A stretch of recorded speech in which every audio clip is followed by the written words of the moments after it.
Alin sa mga anyo ni Sonic.exe ang may pinakamaraming buhay? Magkakarera tayo gamit lahat ng anyo niya para malaman kung sino ang pinakamaraming buhay. At kailangan pa nilang harapin si Supersonic. Kasama sina Supersonic.exe, DarkSpinSonic.exe, SonicLobo.exe, Black Sun Sonic, Hypersonic.exe at marami pang iba. Meron din mga lihim na karakter. Sino kayang may pinakamaraming buhay? Tara na! Maligayang pagdating mga kaibigan sa napakagandang at epikong video na ito. Dahil na yon, alamin natin kung alin sa mga anyo ni Sonic.exe ang pinakamakapangyarihan sa lahat. Kailangan nilang harapin ang Circuito de la Muerte at si Supersonic. At syempre, may mga sikreto tayong karakter. Kaya handa na tayo para magsimula ang palabas mga kaibigan. I-comment nyo kung sinong paborito nyo at tara na. Dahil sisimulan natin sa pinaka-adorable at pinakamaliit sa lahat. Si Bebesonic.exe. Hayan, siya ang pinaka-cute sa lahat. Sa 3, 2, 1 at sumugod na siya. Tara na, Bebesonic.exe. Diyos ko, ang apoy ng impyerno ay naglalagablab. Kaya bilisan mo na, lumabas ka dyan diretso sa tubig. Ay, mga kaibigan, medyo matakaw siya at ayaw niya ng tubig. Hindi niya inilalabas ang ulo niya. Natatakpan siya at di marunong lumangoy. Ay, anong ibig sabihin nun? Diyos ko, sa unang pagkamatay agad tayo nagsimula. Medyo malungkot pero ganun talaga. Kaya ang mahal nating Bebesonic.exe ay sinusubukan niyang ipaglaban ang kanyang buhay. Pero mawawala siya sa atin sa ikatlong hakbang. Nandito si Bebesonic.exe. Sa totoo lang, pwede pa siyang umabot ng mas malayo. Pero hindi na rin masama para sa sanggol. At yan ay direktang nagdadala sa atin kay Lord X. Isang napaka-demonyo at nakakatakot na anyo ni Sonic.exe. Tingnan natin kung ano ang kayang gawin ng daga na may bigote. Si Lord X sa 3, 2, isa sige na. Grabe, parang zombie maglakad, nakakatakot. Apektado siya ng apoy, pero nalalampasan. Marunong din siyang lumutang, puntos yun. Tumalon siya sa mga cactus. Diyos ko! Sinusubukan niyang kumapit, pero bakit cactus ang hawakan mo? Ang tanga mo! Ay Diyos ko! Si Lord X parang pinakatanga sa bahay nila. Lumalabas siya sa mga cactus at gumagalaw ng dahan-dahan sa ibabaw. Tapos nahulog siya. Hindi dapat ganun katanga. Sige na Lord X. Nirerespeto at pinagkakatiwalaan ka ng lahat. Ayan na siya, malalampasan niya ang mga cactus. Hindi! No! Pwede pala siyang maging ganun. Kaya si Lord X pa rin ang nangunguna. Nakipagkumpetensya siya sa sanggol, pero siya pa rin ang una. At ngayon naman si Sonic.exe. Ang tunay, ang orihinal, ang nakakatakot. Ayan ang Diyos ng impyerno. Sonic.exe sa 3, 2, 1, at ayan, todo na siya. Tingnan natin, umiiwas siya, umiiwas. Umiiwas sa patibong, nilalampasan ng apoy, at nakakarating sa tubig. Ngayon, tumatalon sa mga cactus. Ganun ba kahirap, Lord X? Nalalampasan niya ang mga sapot ng gagamba. Tingnan natin kung magagamot niya ang kapangyarihan niya para malampasan ang mahirap na level ng asido. Sinusubukan yung lumangoy sa asido? Diyos ko. Sige, sinusubukan niya. Sinusubukan at hindi ako makapaniwala. Oo, nagawa niya pero namatay siya sa pinakahuling sandali. Kaya yan si Sonic.exe ay malinaw na nauuna sa level ng asido. At ngayon, turno naman ni Sonic ng mga kawit. Sonic.exe. Tingnan natin kung anong gagawin ng mga kawit na yan, kaibigan. Sa 3, 2, 1, narito na ang pinakabagong Sonic.exe. Ang bilis niyang gumalaw, kaibigan. Sa mga kawit niya, nakakapit siya kahit saan gusto niya. Tingnan natin, kaya rin niyang kumapit sa mga cactus at dumaan sa ibabaw. Mag-ingat na yon. Baka mabalot siya ng mga sapot. Imbes na kawit, baka magka-boxing glove siya. Sige, Sonic.exe. Ang bilis mong mabante, pero paparating ang asido. Tingnan natin kung malalampasan niya yun. Wow, ang taas ng talon niya. Diyos ko. Pabilis yung nalampasan yun, pero ngayon, dumarating na ang mga palaso. Sinusubukan niyang harangin gamit ang mga kawit, pero hindi niya alam saan galing ang mga ito. At bumalik siya sa lobby. At gamit ang mga nakakabilib na kawit na yon, napunta siya sa unang pwesto. Ilampasan pa si Sonic.exe. Ang galing! At yan ang nagdadala sa atin kay Itim na Araw Sonic. Isa sa pinakamapanganib na anyo ni Sonic.exe. Nandyan ang mabagsik na halimaw na to. Sa 3, 2, 1, at umarangkada na siya. Dahil sa mahabang mga paa niya, hindi siya nahihirapan umusad. Ang galing niya talaga. Hindi rin siya natatamaan ng mga cactus. Kasi gumagalaw siya ayon sa gusto niya. Gamit ang mga paa niyang yan. Na yon, napupuluputan na siya ng sapot. 2 tungkod na ang kakailanganin mo sa bilis nito, kaibigan. Pero tuloy pa rin si Itim na Araw Sonic sa pagabante. Sinisira siya ng asido pero kaya pa rin niyang lumutang at sa huli ay nakalabas. Nakakabawi siya ng maraming buhay at iniiwasan ang mga palaso. Normal lang kasi dumadaan lang lahat sa ilalim niya. Tumalon at sinubukan niyang lumangoy sa lava. Pero sobrang hirap para sa kanya. Talo si Apple Mao kaya si Black Sun Sonic ang nauna sa unang pwesto. Umabot siya hanggang sa makapangyarihang lava.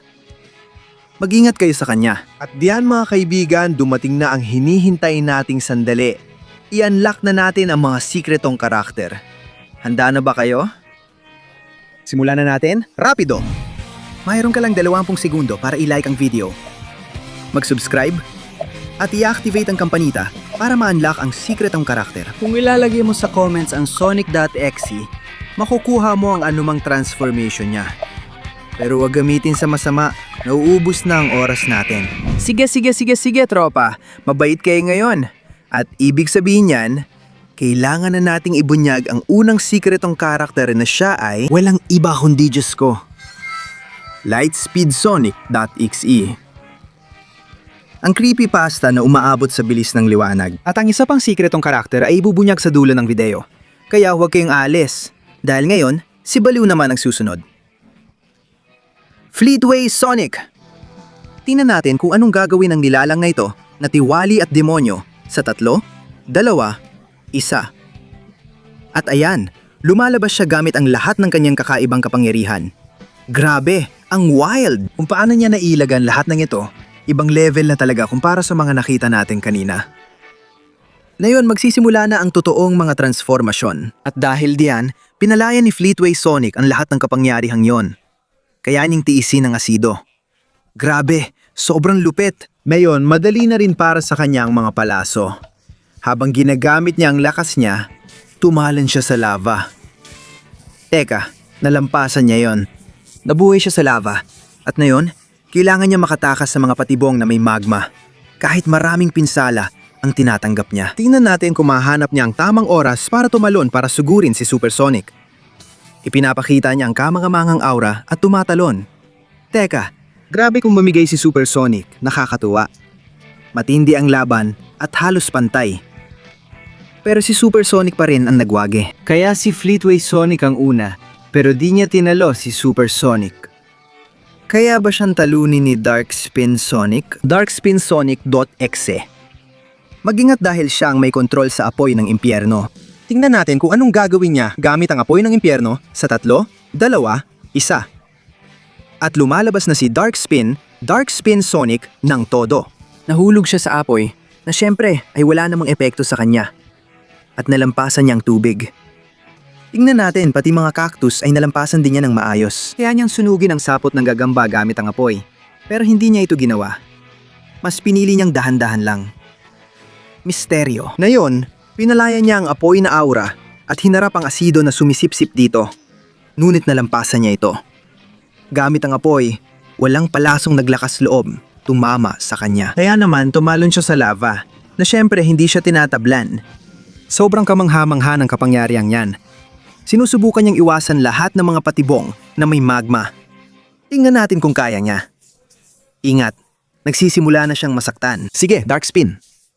Darkspin Sonic.exe, hanapin ang butas.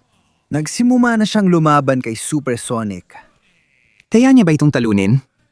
May kapangyarihan siyang impyernong apoy. Tingnan natin anong gagawin niya. Ayan, tikman mo yan. Sinunog niya gamit ang apoy ng impyerno. Hindi ka panipaniwala kung paano niya tinalo. Nilundag niya ang pandurog, Diyos ko. Sinisimula na siyang higupin. Hindi niya kinakayang makaligtas sa pandurog. Hindi. Sinubukan niyang gamitin ang apoy niya. Pero kaibigan, hindi tinatablan ng apoy ang mga pandurog. Dumaan ka na lang. Sinusubukan niyang tumalon at makatakas. Pero sa huli. Kaya nandyan si Darkspin Sonic, darkspinsonic.exe, na nauna sa listahan bilang pinakapangit na anyo. Tingnan natin ngayon kung anong kayang gawin ni Excalibur Sonic. Excalibur Sonic Boot Exe. Ang tunay na madilim na kabalyero. Heto na siya. Todo bigay sa 3, 2, 1. Ayan na siya. Tingnan natin kung mapoprotektahan siya ng baluti niya. Sa ngayon, naiilagan niya lahat. Sobrang galing. Hindi siya tinatablan ng cactus. Ingat sa balute. Baka mapasukan ng sapot o magasgasa ng puwet. Mukhang madali lang niya itong lampasan. Pinuton niya ang sapot gamit ang espada, saka sumugod sa asido. Nakakamangha ang proteksyon ng baluti niya laban dito. Kaya sa wakas, nakalabas din siya. May ilang palasong tumama sa kanya, pero malaking tulong ang balute.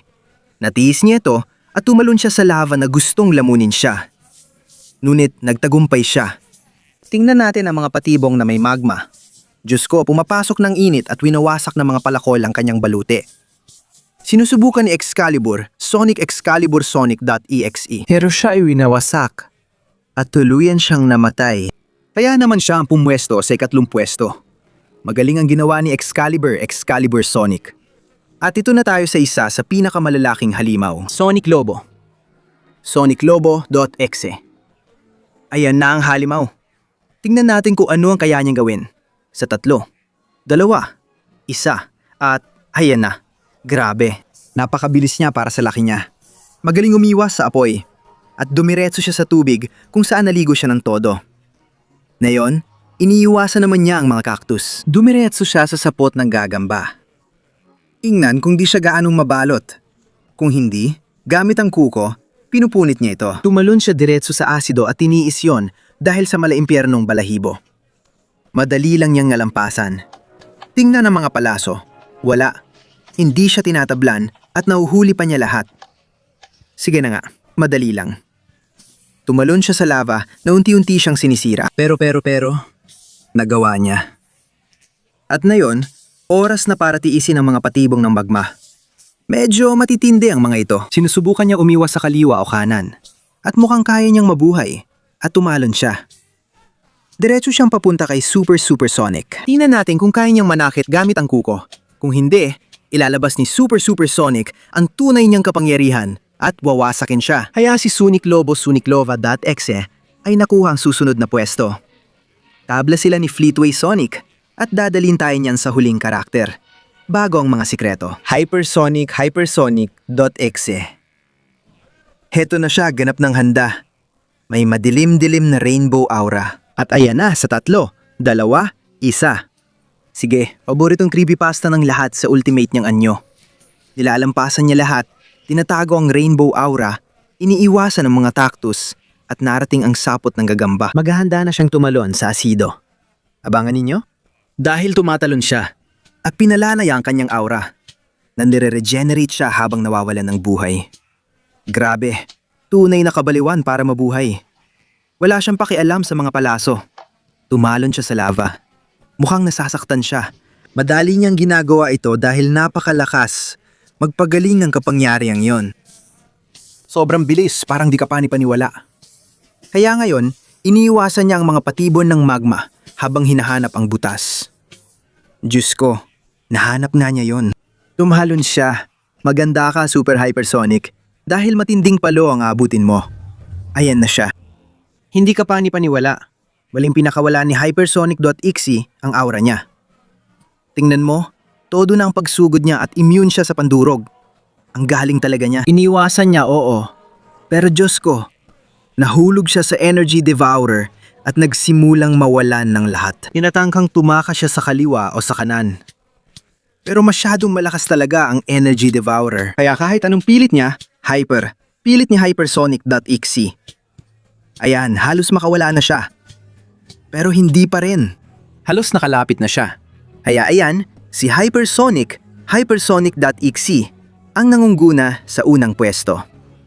Oo. Mga kaibigan, dito na nagtatapos ang lahat.